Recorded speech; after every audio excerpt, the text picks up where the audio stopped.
Hello everyone, welcome to ACUPPSC। मेरा नाम वंदना सिंह है। इस वीडियो में हम कुछ ट्रिक्स डिस्कस करेंगे कैसे हम अपने आर्टिकल्स जो है इंपॉर्टेंट आर्टिकल्स कॉन्स्टिट्यूशन के उनको रिमेंबर कर सकें। ये test series current affair and notes course है इंग्लिश मीडियम में, तो आप इस नंबर पे व्हाट्सएप करके जो है इसको रजिस्ट्रेशन करा सकते हैं। सारी डिटेल जो है नीचे डिस्क्रिप्शन बॉक्स में है।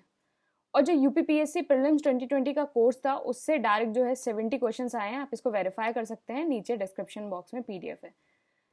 तो चलिए हम अपनी ट्रिक डिस्कस करते हैं। तो पहली ट्रिक हमारी क्या है कि हम जो है यूनियन और स्टेट के जो है आर्टिकल्स की ट्रिक डिस्कस कर रहे हैं। तो पहली ट्रिक क्या है हमारी, यूनियन के जो भी आर्टिकल्स हैं टिल 1 से लेके 111 तक, 111 तक, अगर उसमें आप जो है 89 ऐड कर दोगे तो आपको जो है स्टेट का आर्टिकल मिल जाएगा। मतलब अगर 1 से 111 तक कोई भी यूनियन के आर्टिकल्स हैं, उसमें अगर आपने 89 ऐड कर दिया तो आपको जो है स्टेट का आर्टिकल्स मिल जाएगा। तो जैसे कुछ एग्जांपल देख लेते हैं। आर्टिकल 72 है, बेसिकली ये यूनियन से रिलेटेड है, मतलब power of the president to grant pardons. तो ये power of the president to grant pardon से रिलेटेड है, तो मतलब प्रेसिडेंट जो है यूनियन का पार्ट होता है, तो यूनियन से रिलेटेड है। इसमें जो है अगर 89 ऐड कर दोगे तो आपको क्या मिल जाएगा, 161। तो 161, क्योंकि 111 तक जितने भी आर्टिकल्स हैं उनमें 89 ऐड करना है, तो आपको क्या मिल गया, 161। तो 161 क्या कौन सा आर्टिकल होता है, power of the governor to grant pardon. तो ये होती है गवर्नर की पावर, तो ये स्टेट का आर्टिकल हो गया, और ये हो गया यूनियन का आर्टिकल। तो स्टेट यूनियन के आर्टिकल में आपने 89 ऐड कर दिया तो आपको जो है स्टेट का आर्टिकल मिल गया। नेक्स्ट है आपका आर्टिकल 73। तो आर्टिकल 73 जो आपका रिलेटेड है extent of executive power of the union. तो extent of the executive power of the union से रिलेटेड है। तो आर्टिकल 73 में जो है आपने 89 ऐड करा तो आपको मिला 162। तो आर्टिकल 73 में 89 ऐड करा तो आपको मिला 162, और 162 किससे रिलेटेड है, extent of the power executive power of the state. तो ये यूनियन से रिलेटेड है और ये स्टेट से रिलेटेड है। तो यूनियन और स्टेट में आपने 89 ऐड करा यूनियन में, तो आपको स्टेट मिल गया। नेक्स्ट है आपका council of minister to aid and advise president. तो ये बेसिकली आर्टिकल जो है काउंसिल ऑफ मिनिस्टर से रिलेटेड है, और इसमें जब आप 89 ऐड करेंगे तो आपको 163 मिला। तो ये जो है स्टेट के काउंसिल ऑफ मिनिस्टर से रिलेटेड है। तो ये स्टेट के काउंसिल ऑफ मिनिस्टर है, ये यूनियन के काउंसिल ऑफ मिनिस्टर है, और इनका क्या आर्टिकल 163 क्या है, council of minister to aid and advise the governor. तो बेसिकली आपको जैसे इससे पता क्या फायदा होगा, एक तो जैसे आप आर्टिकल जो है अगर आप यूनियन के आर्टिकल याद कर लेते हो तो स्टेट के आपके अपने आप बन जाएंगे। दूसरा ये है आप जो है एक ट्रिक भी लगा सकते हो, जैसे 163 है तो आपको एक आइडिया हो जाएगा कि 163 आर्टिकल जो है वो आपका स्टेट के जो है काउंसिल ऑफ मिनिस्टर से रिलेटेड है। तो आप जो है आगे पीछे वाले जो आर्टिकल्स हैं उनका जो है आप आइडिया लगा सकते हो। तो इसका भी जो है एक आइडिया लग जाएगा कि मतलब हाँ इस सीक्वेंस में ही ये वाले बाकी आर्टिकल्स होंगे। नेक्स्ट है आपका आर्टिकल 76। तो आर्टिकल 76 सबको पता होगा, ये अटॉर्नी जनरल फॉर इंडिया से रिलेटेड है, और 76 में आप 89 ऐड करोगे तो आपको मिलेगा 165। तो 165 जो है advocate general for the state से रिलेटेड। तो जो है आर्टिकल 76 तो सबको ही पता रहता है, हम याद कर लेते हैं, लेकिन हम एडवोकेट जनरल जो है अक्सर हम भूल जाते हैं कि एडवोकेट जनरल क्या है। तो 76 में 89 ऐड करना, अगली बार से नहीं भूलोगे, 89 ऐड करोगे तो 165 मिल जाएगा। तो 76 प्लस 89 165। तो ये इंडिया से रिलेटेड है, अटॉर्नी जनरल फॉर इंडिया, और इसका ये है 165 जो है एडवोकेट जनरल।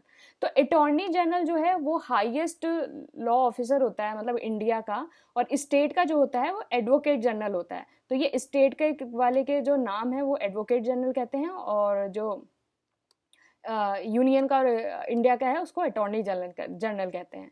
तो ये 76 होता है और ये 165। नेक्स्ट आर्टिकल है आर्टिकल 79। तो आर्टिकल 79 आपका रिलेटेड है कॉन्स्टिट्यूशन ऑफ पार्लियामेंट। तो basically constitution of the parliament से रिलेटेड है, और 79 में 89 ऐड करेंगे में क्या मिलेगा, 168। तो 168 आर्टिकल किससे रिलेटेड है, constitution of the legislature in state. Constitution of the legislature in state जो है उससे रिलेटेड है। आर्टिकल 102 जो है डिस्क्वालिफिकेशन फॉर मेंबरशिप से रिलेटेड है। जो मेंबरशिप का जो डिस्क्वालिफिकेशन होता है ये बेसिकली यूनियन का आर्टिकल है। तो यूनियन के जो मेंबर होते हैं, मतलब पार्लियामेंट के जो मेंबर्स होते हैं उसके डिस्क्वालिफिकेशन से रिलेटेड है। इसमें 89 ऐड करेंगे तो आपको क्या मिलेगा, 181। और 191 सॉरी 89 ऐड करेंगे तो आपको क्या मिलेगा 191। ये किससे रिलेटेड है, disqualification for the member of state legislature. ये आपका जो है स्टेट लेजिस्लेचर से रिलेटेड है। तो जो है यूनियन वाले में आपने 89 ऐड करा, आपको स्टेट वाला मिल गया।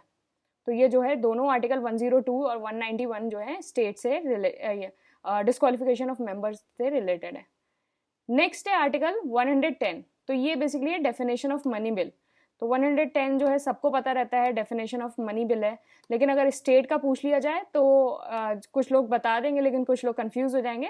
तो अगली बार से कंफ्यूज होने के कोई चांसेस नहीं होंगे। 110 मनी बिल पता है, 89 उसमें ऐड करना, 199 जो है डेफिनेशन ऑफ सॉरी ये 199 होगा।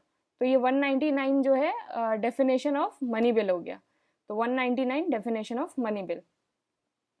नेक्स्ट ट्रिक क्या है, अगर यूनियन आर्टिकल में अगर आपके आर्टिकल 111 से ऊपर हैं तो उसमें जो है आप जो है 111 से जो ऊपर हैं उसमें आप 90 ऐड कर दो।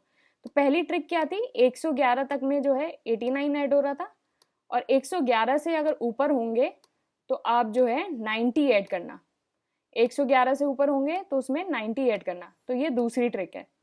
तो इसके हम एग्जाम्पल देख लेते हैं। पहला है हमारा आर्टिकल 112। तो ये जो है एनुअल फाइनेंशियल स्टेटमेंट है, तो इसको लेम लैंग्वेज में बजट बोलते हैं। तो कॉन्स्टिट्यूशन में बजट वर्ड मेंशन नहीं है, लेकिन हम इसको लेम लैंग्वेज में बजट बोलते हैं। तो ये है एनुअल फाइनेंशियल स्टेटमेंट। तो 112 जो है एनुअल फाइनेंशियल स्टेटमेंट से रिलेटेड है। 112 में 90 ऐड करा। 90 ऐड क्यों करा, क्योंकि 112 जो है 111 से ऊपर है। तो 111 से ऊपर जितने आर्टिकल होंगे उसमें 90 ऐड किया जाएगा। तो 112 से ऊपर जो है उसमें 90 ऐड किया जाएगा। तो आपको क्या मिला 202। तो आपको मिला आर्टिकल 202। और आर्टिकल 202 किससे रिलेटेड है, annual financial statement of state. तो ये स्टेट से रिलेटेड है और ये जो है यूनियन से रिलेटेड है। तो यूनियन वाले में जो है 90 ऐड करा तो आपको जो है स्टेट मिल गया। तो एनुअल फाइनेंशियल स्टेटमेंट जो है वो बजट जो है वो सबको पता रहता है 112 है, लेकिन स्टेट वाले जो आर्टिकल्स हैं वो ज़्यादा पता नहीं रहते हैं। तो अगर 112 में 90 ऐड करेंगे तो आपको 202 मिलेगा। नेक्स्ट है आपका आर्टिकल 123। आर्टिकल 123 क्या है, power of the president to promulgate ordinance. तो पावर ऑफ द प्रेसिडेंट जो है ऑर्डिनेंस इशू करने की। और 123 में अगर 90 ऐड कर दोगे तो आर्टिकल 213 मिलेगा। तो 193 में अगर 123 में अगर 90 ऐड कर दोगे आर्टिकल 213 मिलेगा। और 213 क्या है कि गवर्नर की पावर ऑर्डिनेंस इशू करने की। तो गवर्नर की पावर ऑर्डिनेंस इशू करने की।